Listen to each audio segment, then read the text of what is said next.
నమస్తే. October month 2025వ సంవత్సరంలో కుంభరాశి వారికి ఎలా ఉందో మనం చూద్దాం. ఈ కుంభరాశిని గనుక మనం గమనించుకుంటే వీళ్ళకి మార్చి తర్వాత ఏలినాటి శని యొక్క ప్రభావం స్లోగా తగ్గుతూ వచ్చింది. కొంచెం లైఫ్‌లో ఇంప్రూవ్‌మెంట్ అయింది. ఇదే టైంకి మే తర్వాత ఎప్పుడైతే గురువు యొక్క స్థానం చలనం మారిందో మే తర్వాత వీళ్ళకి ఇంకా చాలా ఇంప్రూవ్‌మెంట్ రావటం స్టార్ట్ అయింది. అయితే లాస్ట్ 2 మంత్స్‌గా కుంభరాశి వాళ్ళకి ఉన్నట్టుండి ప్రాబ్లమ్స్ అన్నీ కొంచెం ఎక్కువయ్యి ఇబ్బంది పడే అవకాశం ఎక్కువగా ఉంటుంది. అప్పటిదాకా కొంచెం స్లోగా ప్రాబ్లమ్స్ నుంచి బయటపడుతున్న కుంభరాశి ఉన్నట్టుండి వాళ్ళ తల మీద చాలా ప్రాబ్లమ్స్, వాళ్ళ చుట్టూ చాలా ప్రాబ్లమ్స్ అన్నీ కమ్ముకోవటం జరిగింది. అయితే ఈ టైంలో అక్టోబర్ మంత్లో కుంభరాశి వాళ్ళకి ఇంకొంచెం ప్రాబ్లమ్స్ అధికమయ్యే అవకాశం ఎక్కువగా ఉంది. కొంచెం జాగ్రత్తగా ఉండటం, ఈ టైంలో ఆధ్యాత్మికంగా ఉండటం, మెడిటేషన్ చేయటం, యోగా చేయటం, తర్వాత బయటకున్న పరిస్థితుల మీద ఎక్కువగా మీరు రియాక్ట్ అవ్వకుండా మీలో మీరు ఆధ్యాత్మికంగా ఉండటం ఉంటే చాలా వరకు ప్రాబ్లమ్స్ అని పోయే అవకాశం ఎక్కువగా ఉంటుంది. ధనిష్టం 2, 3, 4 పాదాలు, శతభిషం 1, 2, 3, 4 పాదాలు, తర్వాత పూర్వభాద్ర 1, 2, 3 పాదాలంతా మనకు కుంభరాశిలో ఉంటారు. అయితే ఇందులో మీరు కనుక చూసుకుంటే ఈ కుంభరాశి వాళ్ళకి 9వ స్థానంలో 3 గ్రహాలు ఉన్నాయి. 9వ స్థానంలో పాపగ్రహాలు ఉండటం అంత మంచిది కాదు. మీకు కొంచెం ప్రాబ్లమ్స్ క్రియేట్ చేసే అవకాశం ఎక్కువగా ఉంటుంది. ఈ అక్టోబర్ మాసంలో 3 గ్రహాలు మారుతున్నాయి. అవి 3వ తారీఖు, 9వ తారీఖు, 17వ తారీఖు. 3వ తారీఖు బుధుడు, తర్వాత శుక్రుడు వచ్చేటప్పుడు 9వ తారీఖు, సూర్యుడు వచ్చేటప్పుడు 17వ తారీఖు మారుతూ ఉన్నారు. ఈ యొక్క గ్రహాల యొక్క మార్పు వల్ల మనకి కుంభరాశి వాళ్ళకి ఎలా ఉందో చూస్తే మహర్షులు మనకి ఏమని చెప్తారంటే సూక్ష్మంగా చెప్తే ద్వేషం, దేహరోజం, విఘ్నం, సంపద అని చెప్తుంటారు. ఈ టైంలో వీళ్ళకి చుట్టూ వాతావరణం అంతా ద్వేషపూరితంగా ఉండే అవకాశం ఎక్కువగా ఉంటుంది. శారీరకంగా కొంచెం హెల్త్ కాంప్లికేషన్స్ వచ్చే అవకాశం ఎక్కువగా ఉంటుంది. వీళ్ళకి ఆటంకాలు ఎక్కువగా జరుగుతూ ఉంటాయి. అంతేకాకుండా సంపదలు కూడాను వీళ్ళకి వచ్చినట్లు వచ్చి కొంచెం దూరంగా పోయే అవకాశం ఎక్కువగా ఉంటుంది. మన డీటెయిల్స్ వివరాలు కనుక చూసుకుంటే సూర్యుడు 9వ ఇంట్లో ఉండటం వల్ల ఏం చెప్తారంటే నిందాపరాధ కలహం నిర్దేశచ్చ ధనక్షయ పుణ్యలాభార్థ నాశనాచ విచారో నవమే రవి అని చెప్తారు. అంటే ఈ టైంలో వీళ్ళు గనక చూసుకుంటే నిందాపరాధ, వీళ్ళ మీద అనవసరంగా బ్లేమ్లు వేయటం, గొడవలు చేయటం, నిర్దోషి పాపం వీళ్ళ మీద ఎలాంటి గనక తప్పు లేకపోయినా కానీ వీళ్ళలో దోషం ఉన్నట్లు వేరే వాళ్ళంతా మిమ్మల్ని చూడటం, ఈ టైంలో ధనం కోల్పోవటం, ఏదైనా మంచి పని చేస్తే అందులో గనక సరైన రిజల్ట్ రాకుండా ఇబ్బంది పడటం, బాధపడి ఉండే అవకాశం ఎక్కువగా ఉంటుంది.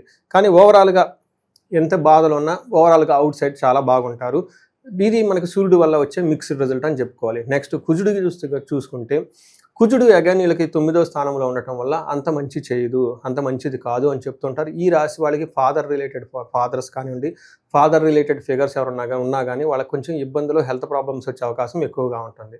మనకి మహర్షులు సంస్కృతంలో ఏం చెప్తారంటే ఆశనాచ్చ ధనశూన్యం శోషణం దేహపీడనం స్థాననాశ విరోధచ్చ నవమేద్ భవేత్ ధారాసుతే అని చెప్తారు. ఈ టైంలో ఆశనాచ అంటే అన్న వస్త్రాదులు కొంచెం ఇబ్బంది పడే అవకాశము, దేహమంతా ఎండిపోయినట్లు ఉండటం, దీనితో పాటు స్థాన నాశనం, కొంతమందికి జాబులు పోయే అవకాశం ఎక్కువగా ఉంటుంది, జాబ్లో ప్రాబ్లమ్స్ ఉండే అవకాశం ఎక్కువగా ఉంటుంది. ఇవి కొంచెం గమనించుకోవాలి. అంతేకాకుండా వీళ్ళకి ఓవర్ ఎక్స్పెండిచర్, విపరీతమైన ఖర్చు కూడా ఉండే అవకాశం ఎక్కువగా ఉంటుంది. శత్రువుల ద్వారా ఫియర్, భయము ఇవన్నీ కూడా ఎక్కువ ఉండే అవకాశం ఎక్కువగా ఉంటుంది. అందుకని ఇది కొంచెం గమనించుకోవాలి. నెక్స్ట్ మీరు కనుక చూసుకుంటే శుక్రుడు వీళ్ళకి 8th హౌస్లో ఉన్నారు. 8th హౌస్లో శుక్రుడు ఉండటం వల్ల ఇది మంచిదని చెప్తారు. ఏ విధంగా అంటే దుఃఖనాశో మహాసౌఖ్యం బంధుమిత్ర సమాగమ రాజదర్శనమాప్తి భృగేశ్ అష్టమే భృగునందనే అని చెప్తారు. అంటే 8వ ఇంట్లో కనుక శుక్రుడు ఉండటం వల్ల ఈ రాశి వాళ్ళకి మంచి జరుగుతూ ఉంటుంది. టయానికి ఫుడ్ తింటారు. అప్పటిదాకా ఏదైనా దుఃఖపడే ఉంటే ఈ చిన్న బాధలు ఏమన్నా ఉంటే వాటి నుంచి ఆ దుఃఖం అంతా పోగొట్టుకుంటారు, సౌఖ్యంగా ఉంటారు, బంధుమిత్రులతో కలిసి ఉంటారు. ఈ టైంలో హైయర్ అఫీషియల్ని కలవాలన్నా కానీ, తర్వాత గవర్నమెంట్ ఎంప్లాయీస్ కలవాలనుకున్నా కానీ, ఇన్ఫ్లుయెన్షియల్ పీపుల్ ఎవరైనా ఉన్నా కానీ వాళ్ళని కనుక కలిసే అవకాశం కూడా చాలా ఎక్కువగా ఉంటుంది. కీర్తి ప్రతిష్టలు పెరిగే అవకాశం ఎక్కువగా ఉంటుంది. మీరు కనుక ఓవరాల్గా కనుక చూసుకుంటే ఒక 60 to 70% బాగలేదు, ఒక 40% మాత్రమే ఈ రాశి వాళ్ళకి బాగుంది. దీనికి తోడు శని వీళ్ళకి తిరోగమనంతో ఉండటంతో ఇంకొంచెం ప్రాబ్లమ్స్ అధికమయ్యే అవకాశం ఎక్కువగా ఉంటుంది. ఇది గమనించుకొని ఈ రాశి వాళ్ళు పరిహారాలు చేసుకుంటే చక్కగా ఉంటారు.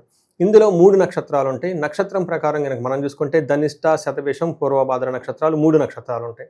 ధనిష్ట నక్షత్రం వాళ్ళకి చూసుకుంటే వీళ్ళకి హెల్త్గా వస్త్రలాభం ఉంటుంది, అది కొంచెం ఓవరాల్గా చూసుకుంటే సేఫ్ అండ్ సెక్యూర్గా ఉంటారు. బట్ ఇలా ప్రాబ్లం చూసుకుంటే రోగము, పరవాసము, అతి భయము, దేహపీడము, దరిద్రము చూపిస్తుంది. ధనిష్ట నక్షత్రం వాళ్ళు ఇందులో ఉన్నవాళ్ళు కొంచెం జాగ్రత్తగా ఉండాలి.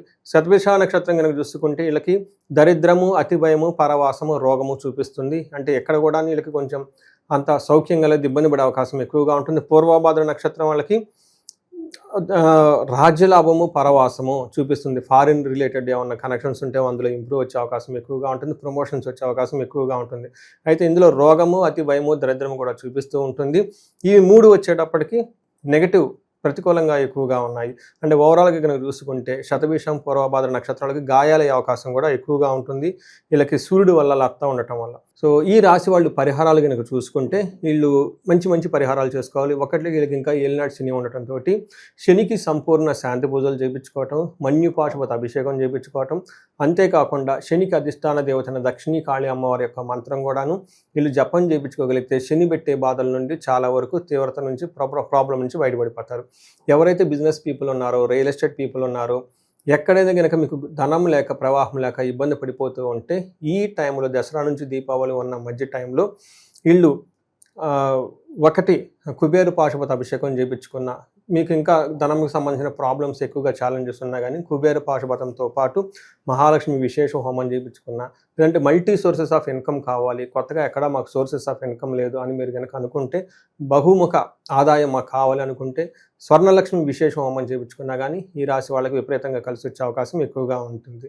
ఇది కాకుండా ఇండివిజువల్గా మీకు ఏదైనా మీ యొక్క జీవితంలో ఏదైనా కనుక ఛాలెంజెస్ కానీ మీరు ఫేస్ చేస్తూ ఉంటే ఒకసారి మీరు జాతక చక్రాన్ని త్వరగా విశ్లేషణ చేసి చూపించుకోండి.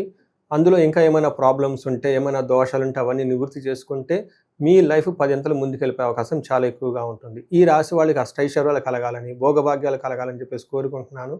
నమస్తే.